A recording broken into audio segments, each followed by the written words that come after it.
Hi, I'm Mary E. Paris coming to you from the Naval Base Coronado Community Recreation Team.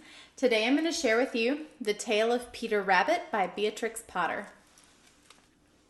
Once upon a time there were 4 little rabbits, and their names were Flopsy, Mopsy, Cottontail, and Peter. They lived with their mother in a sandbank underneath the root of a very big fir tree. "Now, my dears," said old Mrs. Rabbit one morning, "you may go into the fields or down the lane, but don't go to Mr. McGregor's garden. Now run along and don't get into mischief. I'm going out." Then old Mrs. Rabbit took a basket and her umbrella and went through the wood to the baker's. She bought a loaf of brown bread and 5 currant buns. Flopsy, Mopsy, and Cottontail, who were good little bunnies, went down the lane to gather blackberries. But Peter, who was very naughty, ran straight away to Mr. McGregor's garden and squeezed under the gate. First, he ate some lettuces and some French beans, and then he ate some radishes. And then, feeling rather sick, he went to look for some parsley. But round the end of a cucumber frame, whom should he meet but Mr. McGregor? Mr. McGregor was on his hands and knees planting out young cabbages, but he jumped up and ran after Peter, waving a rake and calling out, "Stop, thief!" Peter was most dreadfully frightened. He rushed all over the garden, for he had forgotten the way back to the gate. He lost one of his shoes among the cabbages, and the other shoe among the potatoes.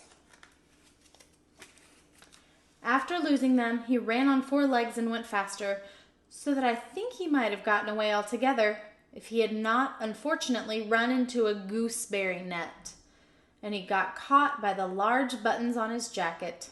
It was a blue jacket with brass buttons, quite new. Peter gave himself up for lost and shed big tears, but his sobs were overheard by some friendly sparrows, who flew to him in great excitement and implored him to exert himself.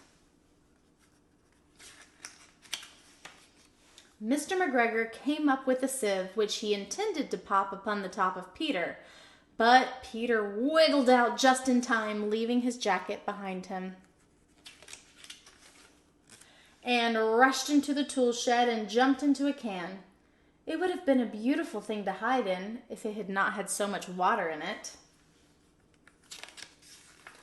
Mr. McGregor was quite sure that Peter was somewhere in the tool shed, perhaps hidden underneath a flower pot. He began to turn them over carefully, looking under each.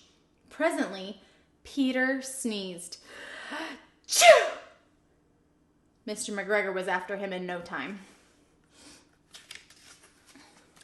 and tried to put his foot upon Peter, who jumped out of the window, upsetting 3 plants.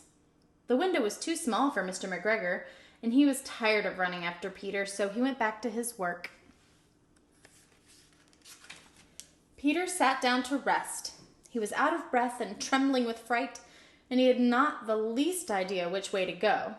Also, he was very damp from being in the can.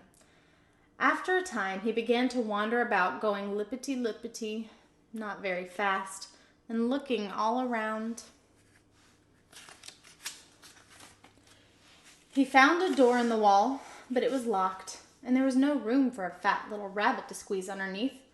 An old mouse was running in and out over the doorstep, carrying peas and beans to her family in the wood. Peter asked her the way to the gate, but she had such a large pea in her mouth that she could not answer. She only shook her head at him, and Peter began to cry. Then he tried to find his way straight across the garden, but he became more and more puzzled. Presently he came to a pond where Mr. McGregor filled his water cans. A white cat was staring at some goldfish, and she sat very, very still. But now and then the tip of her tail twitched as if it were alive. Peter thought it best to go away without speaking to her. He had heard about cats from his cousin, little Benjamin Bunny. He went back toward the tool shed, but suddenly, quite close to him, he heard the noise of a hoe. Scritch, scratch, scratch, scritch. Peter scuttered underneath the bushes, but presently, as nothing happened, he came out, climbed upon a wheelbarrow, and peeped over. The first thing he saw was Mr. McGregor hoeing onions. His back was turned toward Peter, and beyond him was the gate. Peter got down very quietly off of the wheelbarrow and started running as fast as he could go along a straight walk behind some black currant bushes. Mr. McGregor caught sight of him at the corner, but Peter did not care. He slipped underneath the gate and was safe at last in the wood outside of the garden. Mr. McGregor hung up the little jacket and the shoes for a scarecrow to frighten the blackbirds. Peter never stopped running or looked behind him till he got home to the big fir tree. He was so tired that he flopped down upon the nice soft sand floor of the rabbit hole and shut his eyes. His mother was busy cooking. She wondered what he had done with his clothes. It was the second little jacket and pair of shoes that Peter had lost in a fortnight. I am sorry to say, Peter was not very well during the evening, so his mother put him to bed and made some chamomile tea, and she gave a dose of it to Peter. 1 tablespoonful to be taken at bedtime.